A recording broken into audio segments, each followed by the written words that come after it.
berapa banyak konsep dan proposal yang sudah dikembangkan gitu. Tapi titik-titik rawannya itu di sebelah mana sih sebenarnya? Ide-ide yang bagus, yang kemudian sustain dan solutif itu yaitu berawal dari empati. Namun rasa empati itu juga kan tidak menempel pada semua individu. Ada beberapa orang yang mungkin rasa empatinya rendah. Main yang jauh itu dalam artian bukan kabur ya, tapi kemudian menemukan hal baru. Selain happy, jadi mungkin kuncinya yaitu butuh waktu dan butuh sedikit keberanian. Program dari Lokadaya ini adalah menjadi momentum untuk teman-teman bagaimana menginisiasi membuka sebuah pos pengaduan di desa.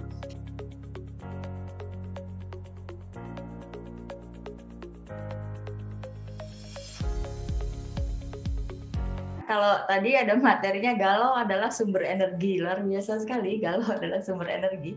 Nah, diawali dari segala macam kegelisahan sebenarnya yang ditangkap kawan-kawan, terus kemudian ditransformasikan gitu menjadi sebuah sebuah itu kan menggugah gitu ya. Oh, ini harusnya pakai air tanah nih, salah. Harusnya pakai air laut nih, nggak bisa pakai air tanah. Kalau pakai air tanah gimana dong gitu kan. Nah, akhirnya memunculkan menggerakkan hati kita gitu, menggerakkan yang buat kita nggak bisa begini nih, kita harus berbuat sesuatu nih gitu. Nah, kawan-kawan silakan, kita masih punya waktu sekitar kita bisa mendiskusikan tadi pertanyaan kunci yang di akhir slide-nya Kak Arif tadi. Kenapa sih orang bisa ada yang tergerak tapi ada juga yang tidak tergerak gitu. Bersyukur sekali ketika kawan-kawan mengirimkan konsep adalah kawan-kawan yang tergerak gitu. Nah, menurut kawan-kawan ini kayaknya boleh nanyakan ya ke kawan-kawan gitu ya, apa sih yang menyebabkan kawan-kawan sebenarnya mengulang lagi nih, yang menyebabkan kawan-kawan kemudian menjadi tergerak untuk menulis konsep solusi lokal kemarin gitu. Nah, tapi kawan-kawan juga jangan lupa juga nanya ke Kak Arif gitu, jika ada penjelasan dari Kak Arif yang kurang jelas gitu. Ya. Boleh, silahkan kawan-kawan bisa lewat chat box, atau kalau yang sudah punya pertanyaan silahkan raise hand sekarang. Silakan. Saya Mbak. Ya, langsung saja sebut nama. Perkenalkan, saya Awal Nur Rafdal dari konsep meminimalisir pekerja migran ilegal dari kategori mahasiswa. Kebetulan yang terdaftar itu Ahmad Nur Fauzan, cuma karena ada kendala urusan keluarga akhirnya tidak bisa gabung. Awal dari mana Awal? Saya dari Balang Institute. Nada Merah ya. Relawannya Balang. Banteng. Banteng ya. Oke, silakan. Saya lanjut.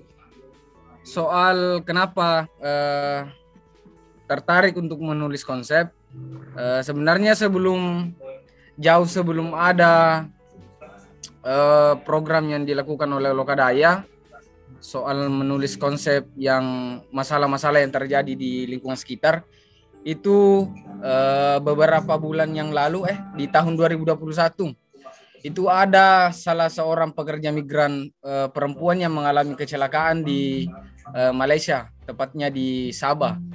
Nah, di sana itu dia ke Malaysia menggunakan paspor lawatan. Nah, sesampai di sana dia kesulitan untuk keluarganya kesulitan untuk bagaimana agar keluarga yang mengalami kecelakaan kerja ini kan dia meninggal. Nah, dia tidak tahu bagaimana caranya agar si jenazah ini bisa dipulangkan. Jadi saya dan teman-teman mencoba untuk koordinasi dengan Disnaker Trans, juga meminta untuk difasilitasi untuk berkomunikasi dengan Konsulat Jenderal Republik Indonesia atau KJRI.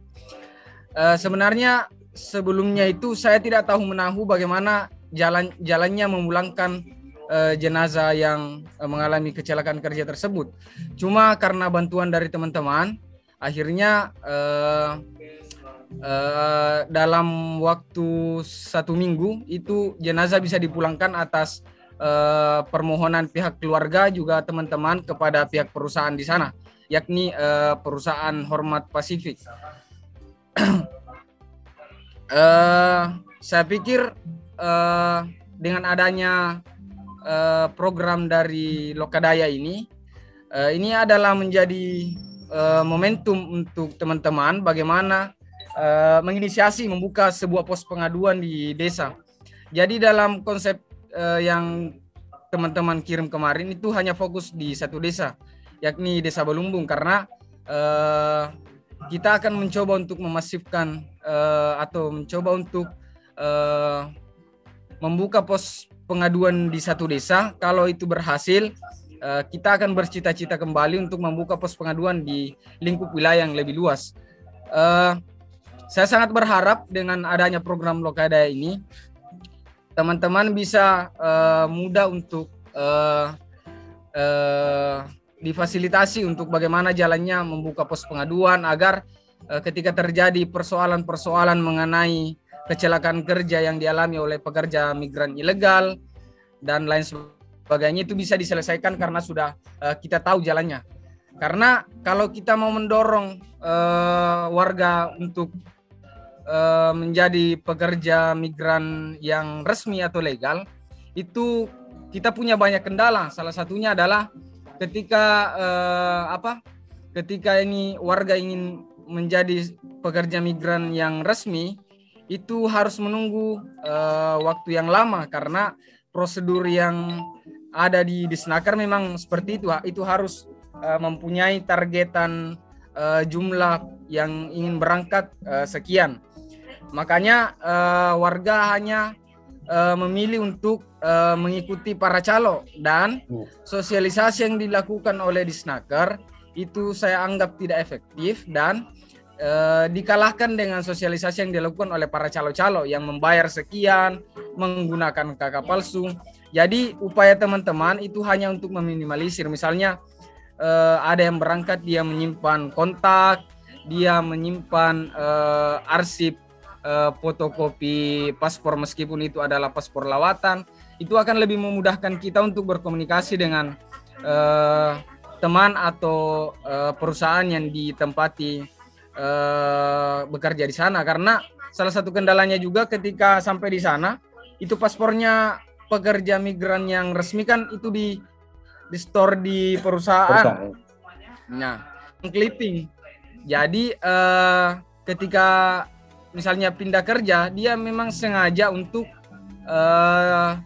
men-setting kontaknya agar tidak bisa dihubungi, mengganti nomor, dan itu akan berdampak karena dengan mengganti nomor dia juga tidak memberitahu atau tidak mengonfirmasi ke keluarga bahwa dia sudah mengganti nomor, akhirnya hilang kontak. Nah, dengan adanya komunikasi yang aktif ke sana, itu ketika ada terjadi kecelakaan kerja itu bisa dibantu dengan mungkin sedikit lebih mudah. Itu saja dari saya, Mas Arif dan Mbak Tino. Terima kasih. Oke. Terima kasih, Banteng. Nah, sebelum ke yang selanjutnya, sharing selanjutnya ada lagi Larahmat Sidik tadi kalau nggak salah sudah chat. Silakan. Namun rasa empati itu juga kan tidak menempel pada semua individu. Ada beberapa orang yang mungkin rasa empatinya rendah ataupun dia sama sekali tidak memiliki rasa empati. Nah, pertanyaan saya buat Bang Arif nih, bagaimana langkah recovery-nya, bagaimana langkah pemulihan terhadap keadaan tersebut? Bagaimana caranya memunculkan rasa empati itu kembali pada diri seseorang yang telah lama hilang? Mungkin begitu aja buat Bang Arif. Kemudian makasih kamu moderator sudah diberikan waktu untuk bertanya. Siap, izin. Monggo silakan. Sorry tadi ada sedikit gangguan teknis. Kalau online itu emang begini tiba-tiba gitu aja ngagetin gitu. Untung kita semua udah biasa gitu kan. Silakan. Iya. Ada banyak bagaimana membangunkan empati. Nah, itu kalau berdasarkan pengalaman sih sebenarnya ada beberapa cara ya atau pendekatan yang bisa kita lakukan. Yang pertama memang ini tidak teoritis, tapi apa yang coba kita lakukan selama ini dalam proses-proses public awareness. Yang pertama memang empati bisa muncul itu dari karakter seseorang. Nah, artinya kalau kadang-kadang kita kalau sudah ketemu yang given, orang yang dengan empati rendah gitu, ya jadi itu agak sulit diatasi. Tapi ada sebuah prinsip yang mana empati itu bisa lahir karena, atau kesadaran itu bisa lahir karena sebenarnya karena pengaruh pengetahuan juga. Jadi ini jalan yang paling objektif yang bisa kita masuki. Jadi orang itu nggak peduli terhadap erosi, misalnya nggak peduli terhadap sampah, karena dia sendiri kan jangan-jangan pengetahuan dia tentang sampah, konsekuensi sampah organik, anorganik itu nggak tahu. Nah ini yang kemudian bisa menjadi pintu masuk buat kita. Termasuk juga sebenarnya empati terhadap lingkungan ini kan coba dimasukkan lewat misalnya proses belajar. Artinya proses belajar itu memasukkan pengetahuan tentang sesuatu. Nah, yang kedua biasanya yang kita tempuh di lapangan memunculkan empati itu keteladanan. Meskipun itu sangat kecil wujudnya dibandingkan dengan ukuran problemnya. Misalnya kita pernah yang namanya waktu mencoba mengatasi persoalan sampah di Muara Musi itu kan ada 5 desa tuh yang penuh dengan sampah itu. Ya kita coba bikin aja suatu area percontohan yang bersih gitu, supaya orang melihat. Ada beberapa tokoh yang kita angkat menjadi semacam teladan, duta sampah lagi. Nah, dari situ orang kemudian bisa mulai melihat, kemudian juga bisa sedikit banyak berempati.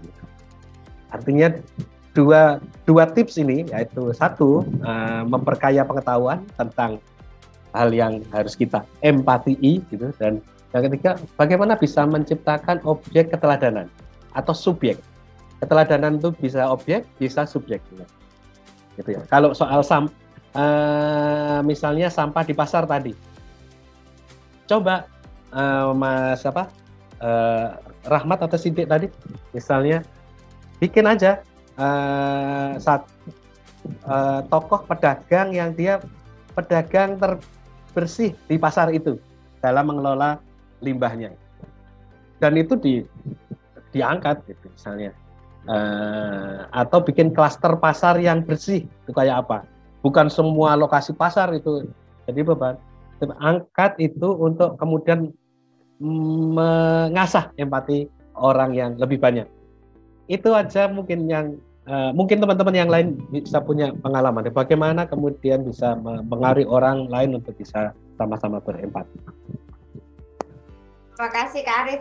Tapi untuk kawan-kawan yang dari Bantai yang mulai menginisiasi posko ya, laporan itu sebenarnya juga dilanjutin aja gitu kan, karena itu hal-hal diawali dulu dari hal-hal yang bisa dilakukan sekarang gitu oleh kawan-kawan. Devi Rizal Jabumir, silakan. Ya, mohon maaf ya, izin untuk tidak on cam karena memang sinyalnya jelek sekali di pelosok di Maluku di Kepulauan Aru. Mungkin sebelum saya sharing, mungkin saya mau menambahkan juga bahwa menurut saya sih empati itu juga bisa dipengaruhi dari lingkungan. Karena pada dasarnya seseorang itu bisa akan lebih memiliki empati ketika dia terbiasa dengan lingkungan yang memang menaruh empati kepada hal-hal kecil gitu. Jadi terlatih. Karena pemantauannya saya ada juga salah seorang teman yang memang dia tinggal di keluarga yang jauh, ya bisa dikategorikan dia sendiri kasih testimoninya bahwa mereka nggak terlalu peduli dengan kepentingan orang lain gitu. Tapi ketika dia kembali, dia melihat bahwa orang tuanya, keluarganya care dan juga suka untuk santunin orang, dan di situ dia belajar meniru gitu. Dia belajar untuk mengimitasi keluarganya gitu. Jadi mungkin bisa kita melengkapi untuk memunculkan rasa empati ya, kita juga perlu untuk melihat circle kita gitu, karena circle kita juga akan berpengaruh terhadap empati kita. Yes. Nah, saya juga mau sharing nih, sekaligus mau bertanya. Jadi tadi saya sempat sanggah juga bahwa sebetulnya bukan karena Lokadaya ini ada baru empati atau rasa galau itu muncul untuk masalah-masalah sosial. Nah, sejak 2017 memang saya pernah bekerja di salah satu perusahaan Turki, tapi kemudian saya resign, saya kembali ke Kepulauan Aru yang notabene itu daerah 3T karena berbatasan dengan Australia dan juga Papua. Nah, di sana itu mayoritas masyarakat itu tinggal di pesisir karena daerah kepulauan, ada sekitar 100 lebih pulau kecil gitu. Nah, saya berhenti dari sana dan saya lihat bahwa persoalan sampah plastik itu memang mendominasi, apalagi di Kepulauan Aru, di Laut Arafura itu WPP 118 kalau nggak salah. Nah, itu mayoritas masyarakat di situ menggantung hidup dari sana gitu. Kabupaten juga sumber PAD-nya juga dari sana, bahkan termasuk juga provinsi. Namun banyak sekali sampah-sampah plastik yang memang bermuara ke laut. Banyak sekali. Nah, itu yang jadi masalah. Akhirnya saya pikir bahwa di Kepulauan Aru juga pendidikannya juga masih minim karena daerah 3T, fasilitas terbatas, ada banyak sekali desa yang tidak ada listrik, pemerataan guru. Akhirnya saya memutuskan untuk resign dari pekerjaan saya sebelumnya dan saya memutuskan kembali ke Kepulauan Aru walaupun awalnya ditentang sama orang tua saya gitu. Karena pikir bahwa itu karir yang bagus bagi saya. Tetapi setelah saya kembali, saya set up satu sekolah namanya Sekolah Mimpi. Dan diminta untuk murid-muridnya itu bayar dengan sampah plastik ketika datang ke sekolah karena memang banyak juga anak-anak yang putus sekolah. Dan tujuannya apa? Supaya mereka itu bisa di-provide free education untuk mereka dan kita juga bisa membantu mengimbangi pendidikan yang inklusif. Nah, selain itu juga lewat Sekolah Mimpi ini juga kita bisa meng-raise awareness terhadap masyarakat pesisir bahwa sebetulnya laut itu sumber hidup dan perlu untuk kita lestarikan dengan tidak membuang sampah sembarangan. Dan puji Tuhannya sampai saat ini sudah sekitar ratusan siswa yang bergabung dengan kami dan tinggal bagaimana kita scale up lagi Sekolah Mimpi ini ke banyak titik lagi dan bisa bisa memberikan manfaat bagi lebih banyak orang lagi, baik itu lingkungan maupun pendidikan. Jadi sebetulnya kalau mau ditanya bahwa itu kenapa, ya itu bermula dari empati juga sih. Jadi mungkin itu saja yang saya mau sharing ke Bapak Ibu dan teman-teman semua. Thank you. Terima kasih kawan Devi Rizal Jabumir. Jauh ya, keren ya kita ya. Seneng. Luar biasa. Dan Arif ada respon nggak? Silakan. Devi Rizal Jabumir ya. Kita nggak bayangin di laut seperti di Aru yang seolah-olah jauh dari pusat industri, persoalan sampah juga. Dan memang nah ini yang membawa kita untuk mengawali diskusi tentang proposal ini dengan yang namanya diskusi tentang empati ini, karena kami berkeyakinan bahwa ide-ide yang bagus, yang kemudian sustain dan solutif itu kami yakini ini berawal dari seperti yang dialami oleh Mas Devi Rizal ini juga, yaitu berawal dari empati. Bagaimana seorang yang sudah kerja di Turki kemudian melihat sesuatu persoalan di kampung halamannya itu bisa balik gitu ke kampung halaman dan untuk mengatasi persoalan yang ada. Jadi bagi saya sendiri apa yang disampaikan Mas Devi Rizal ini semakin membuktikan bahwa solusi berikutnya itu akan terbuka gitu. Itu kalau kita membekali diri kita dengan empati terhadap persoalan yang ada. Dan kemudian apa yang kemudian menjadi kerangka kerja tadi itulah hasil dari sementara bagaimana Mas Devi Rizal itu menstrukturkan empatinya menjadi gerakan yang konkret dengan menyelenggarakan sekolah mimpi. Dan ini juga mungkin kalau saya berharap tidak berhenti di situ saja ya. Meskipun ini akan sangat berpengaruh terhadap generasi, saya pikir pengaruhnya akan sangat fundamental karena yang kelompok sasarannya adalah anak-anak sekolah gitu. Artinya inisiatif ini akan mempengaruhi pola tindakan sikap anak-anak ke depan terhadap sampah itu sendiri. Artinya empati yang dimiliki Mas Dev Rizal itu sudah mampu ditularkan ke anak-anak sejak dini. Yang itu akan membuat energi di masa yang akan datang akan semakin banyak lagi untuk mengatasi persoalan tersebut. Kira-kira begitu Kak Tino respon saya. Oke, terima kasih.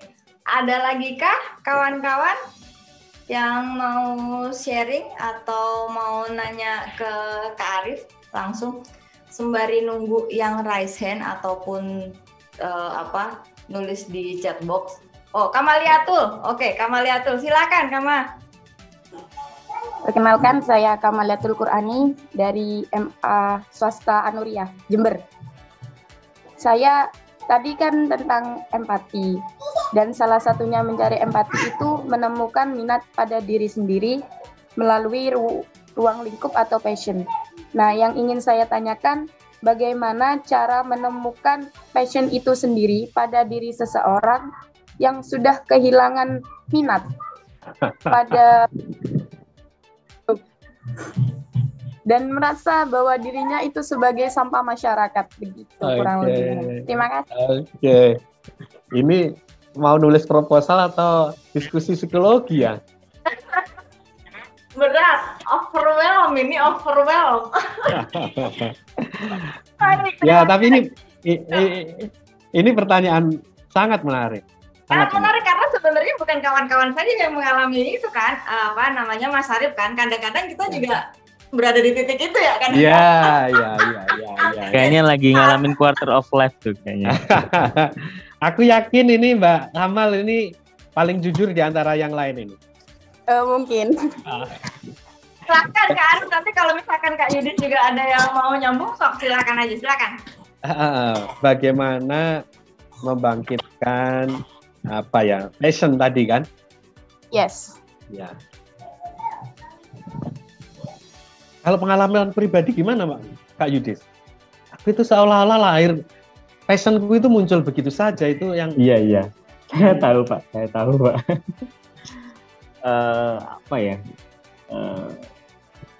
Satu kata dalam kemudian kita bisa bilang bahwa itu passion adalah happy.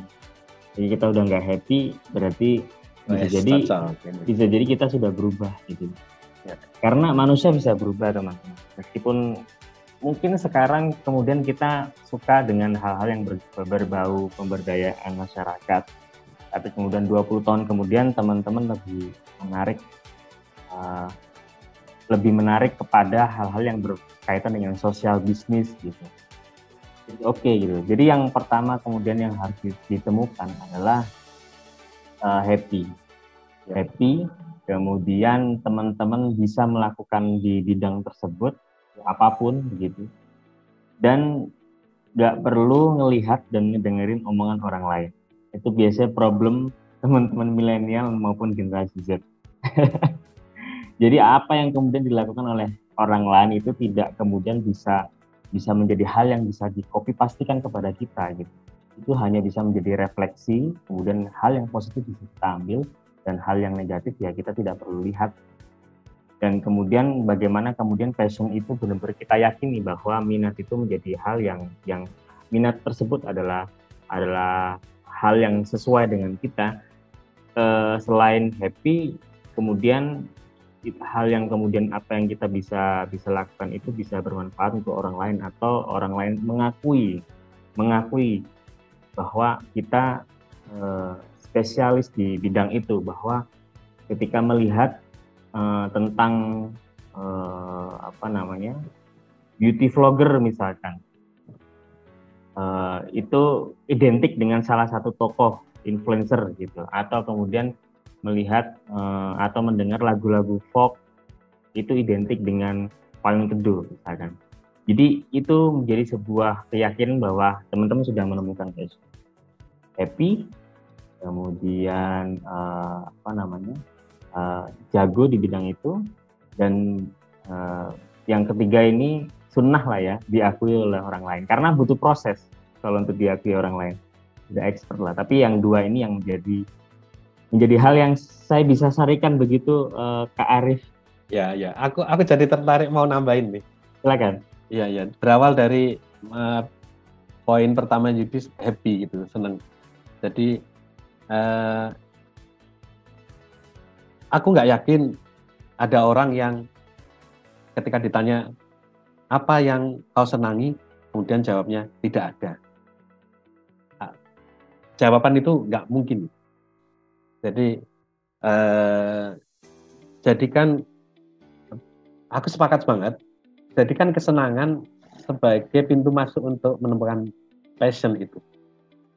Tapi persoalannya kemudian, aku juga mungkin bagian dari yang merasakan kadang-kadang apa yang kita senangi itu belum tentu yang didorong oleh lingkungan atau bahkan sistem yang menguasai diri kita. Gitu kira-kira Pak dosen Sigit ya. Katakanlah melalui sistem pembelajaran sekolah gitu. Sebenarnya mungkin kecelakaannya selalu dari situ. Karena kemudian apa yang kita tempuh lewat jalur formal itu memaksa kita untuk kemudian menghilangkan segala sesuatu yang kita senangi, gitu ya, yang kita anggap mungkin baik buat kita. Kemudian terpaksa waktu kita, energi kita untuk kemudian diasah, digunakan untuk mengerjakan sesuatu yang sebenarnya di luar passion kita. Ini yang teman-teman harus coba perhatikan.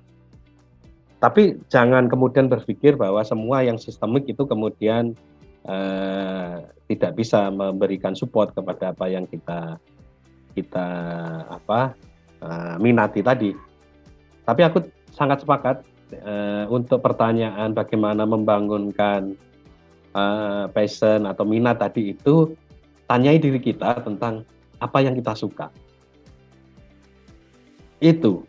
Jadi kayaknya itu mungkin tidak jawaban yang memuaskan, tapi sedikit banyak kayaknya ada benarnya. Tapi ada jawaban sebenarnya yang lebih teknis lagi. Kalau tadi kayak agak-agak teori ya, Mas Arif. Ya, mungkin untuk menjawab Mbak Kamaliatul atau teman-teman yang lain, satu aja ketika kemudian sudah merasa mentok dan merasa hal yang tadi ditanyakan oleh Mbak Kamaliatul ya. Satu, teman-teman main yang jauh lah. Nggak pulang nggak apa-apa begitu. Main yang jauh. Main yang jauh itu dalam artian kemudian bukan kabur ya, tapi kemudian menemukan hal baru.